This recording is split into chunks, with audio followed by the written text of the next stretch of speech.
Olá, bom dia a todos.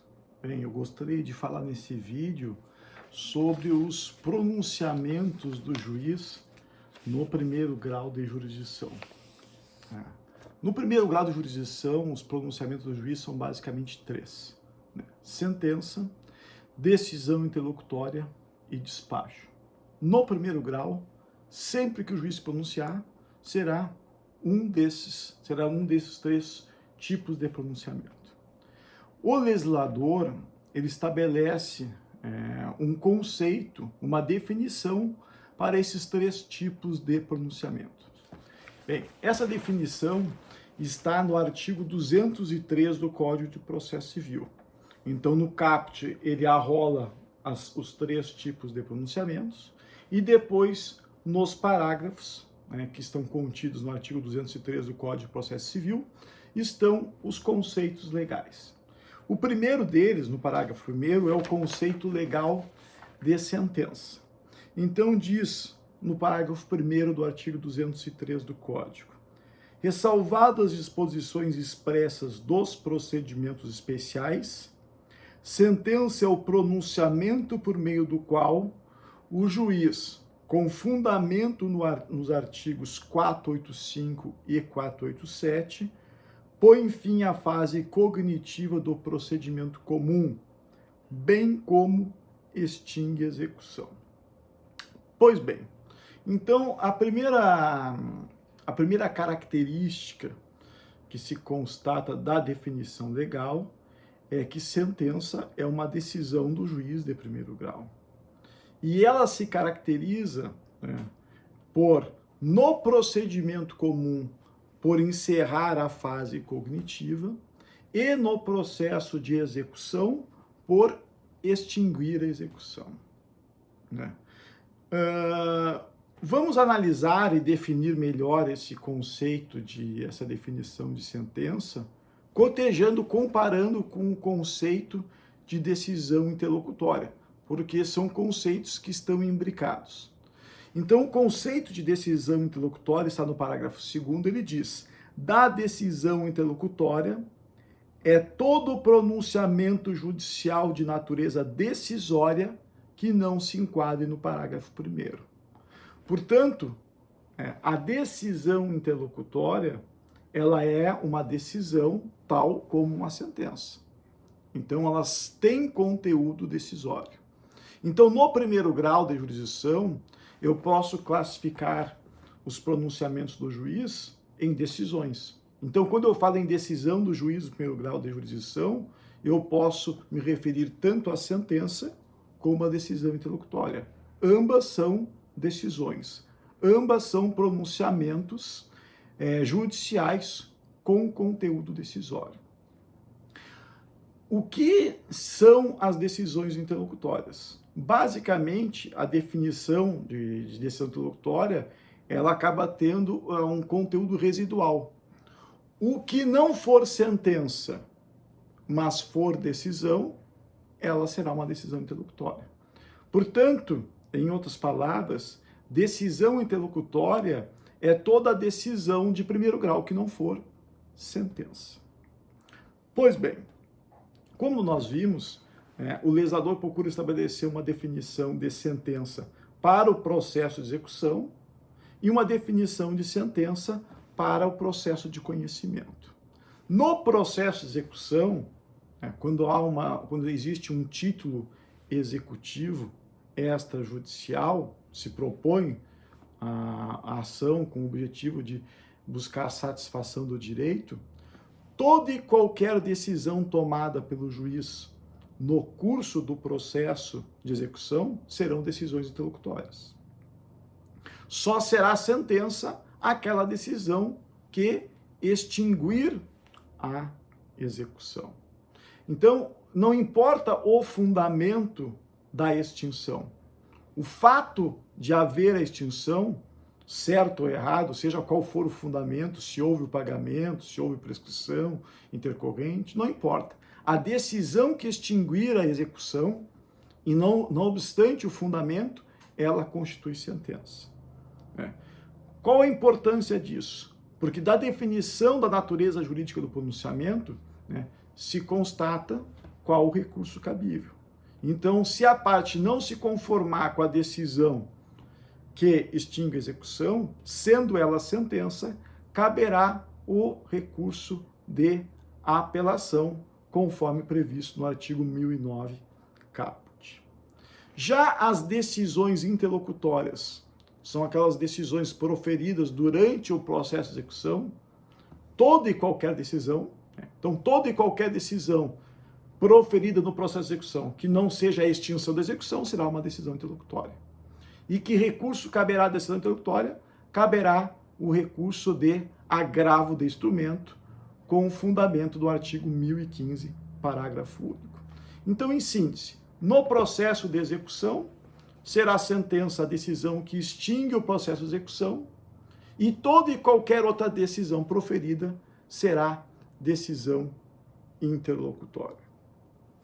No processo de conhecimento, a sentença é a decisão que encerra a fase cognitiva. Mais uma vez, reparem que na definição de sentença, no parágrafo 1º do artigo 203, o legislador não procura definir o que é sentença pelo conteúdo da decisão, pelo teor do que o juiz está decidindo, e sim pelos consectários que a decisão, que o pronunciamento tem no processo. No processo de execução, não obstante o conteúdo, a decisão que extinguir a execução é sentença. Repito, certo ou errado, independentemente do fundamento. No processo de conhecimento, a mesma lógica deve ser observada. O pronunciamento que encerrar a fase cognitiva, não obstante qual seja o conteúdo dessa decisão, né, por não haver mais nada, nenhum pedido para ser julgado, seja por cumulação objetiva, havendo cumulação subjetiva, se não existe mais nenhum pedido para ser julgado, quando ele está encerrando a fase cognitiva. Então, quando ele encerra a fase cognitiva, é uma sentença. Em suma, eu poderia dizer que a sentença é o pronunciamento derradeiro dentro da fase cognitiva, porque não existe mais nada para ser julgado. Eu não posso tentar identificar o que é sentença propriamente pelo que o juiz está decidindo. Porque o mesmo conteúdo decisório, ele pode estar tanto numa sentença como numa decisão interlocutória, ou seja, durante a fase cognitiva. O que faz essa decisão ser interlocutória é o fato de que a fase cognitiva continua, porque existe ainda algum pedido para ser julgado. Agora, ao final, quando o juiz julga o último pedido ou os últimos pedidos, ela será sentença. Não pelo que ele decidiu, mas pelo fato de ser a decisão derradeira. Então, resumindo, no procedimento comum, durante a fase cognitiva, o juiz vai proferindo decisões. Se essas decisões não encerraram a fase cognitiva, porque existe ainda pedidos para serem julgados, ou existe pedido para ser julgado, ela será uma decisão interlocutória. Agora, quando o juiz encerra a fase cognitiva, porque o juiz julgou tudo que havia para ser julgado, ela será uma sentença. Mais uma vez, isso tem uma repercussão na definição do recurso cabível. Da sentença, caberá a apelação. Já as decisões interlocutórias durante a fase cognitiva, nem sempre caberá agravo de instrumento, tal como nas decisões interlocutórias do processo de execução. O novo CPC, uma das mudanças mais significativas no âmbito da esfera recursal, está na restrição do agravo de instrumento.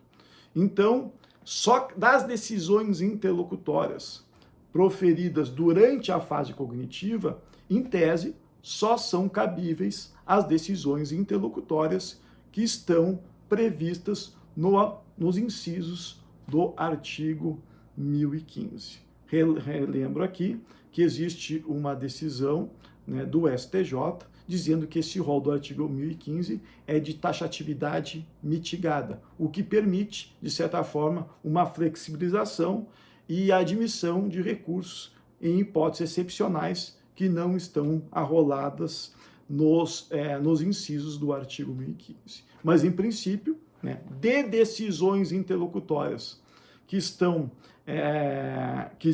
proferidas durante a fase cognitiva, caberá agravo de instrumento se estiver no rol do artigo 1015. Aquelas decisões interlocutórias que não estiverem no rol do artigo 1015 deverão ser impugnadas em preliminar de apelação, se a parte inconformada for apelante, ou em as contrarrazões de apelação, se a parte inconformada com a decisão interlocutória for a parte recorrida, conforme o parágrafo 1º do artigo 1009.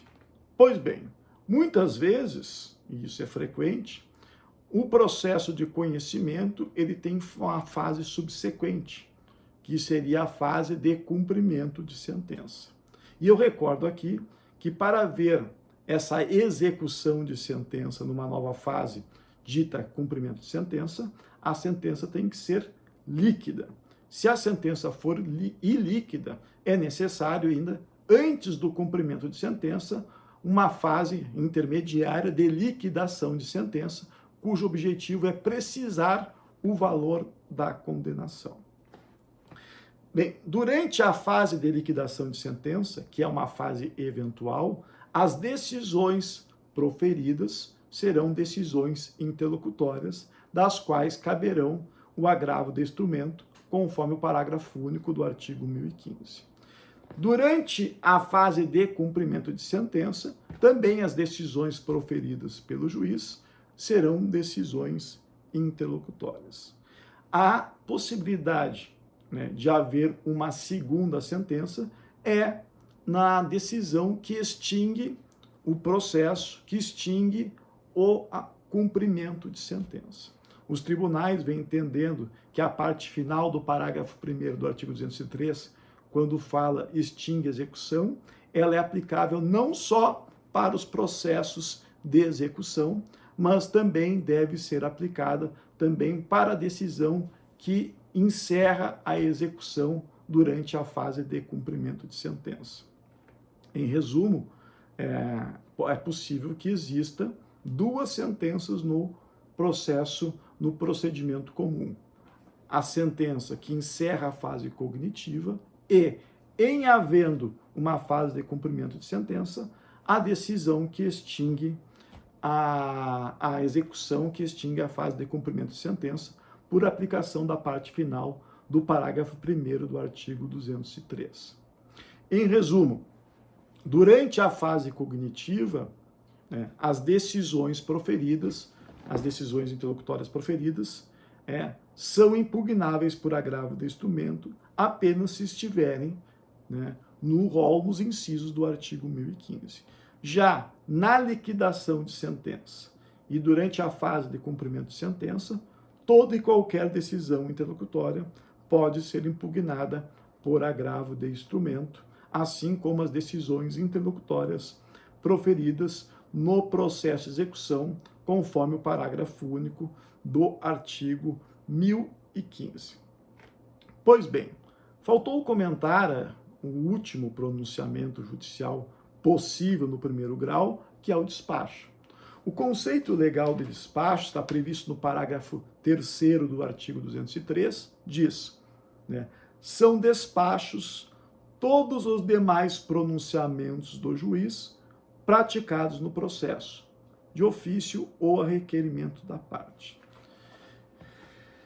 Em outras palavras, o que é o despacho? O despacho é aquele pronunciamento do juiz, que não tem conteúdo decisório. Despacho é o pronunciamento do juiz que não é decisão. Então, no primeiro grau de jurisdição, quando eu falo em decisão do juiz, eu estou falando de sentença e de decisões interlocutórias, mas não falo de despacho.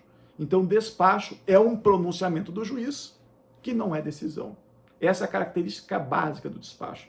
É quando o juiz impulsiona o processo, ele dá andamento ao processo sem propriamente decidir uma questão. Por exemplo, quando ele abre vista à parte contrária, a fim de oportunizar o contraditório, quando o juiz simplesmente pede para o escrivão certificar um determinado fato processual, quando o juiz simplesmente determina a remessa dos autos para a contadoria ou para o tribunal.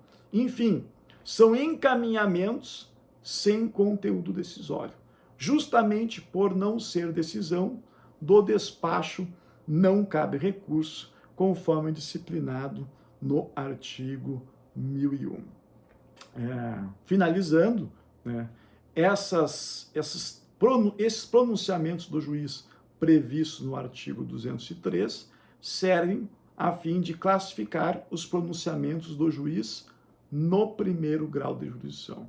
Né? Nos tribunais, em todos os tribunais, tribunais de justiça, tribunais regionais federais, STJ, STF, né, essa definição, né, dos pronunciamentos que há nos tribunais leva em conta quem são os prolatores das decisões. Né? As decisões que são colegiadas, e não importa o número de integrantes da decisão colegiada, são os acordos. Né? Então, nos tribunais, há os acordos sempre que a decisão é colegiada, independentemente do número de integrantes do colegiado. Já, por outro lado, se for uma decisão individual, uma decisão individual de um relator, se for uma decisão individual de um presidente da corte, se for uma decisão individual de um presidente de um órgão fracionário, nós chamamos de decisões monocráticas. É importante enfatizar que existem acórdãos e decisões monocráticas que versam sobre questões de natureza interlocutórias. Existem acórdãos e decisões monocráticas que versam sobre o julgamento final, que tratam do julgamento final, tratam da sentença. E existem decisões monocráticas, sobretudo, que têm conteúdo de despacho, quando o relator, como responsável pela condução do processo, dá encaminhamentos sem conteúdo decisório. Por exemplo, quando há uma juntada de um documento no tribunal e o relator profere uma decisão, intimando a parte contrária, dando a oportunidade para ela se manifestar sobre esse documento. É uma decisão monocrática com conteúdo de despacho. Certo? Então, esse era o objetivo desse vídeo. Tratar dos pronunciamentos de primeiro grau de jurisdição.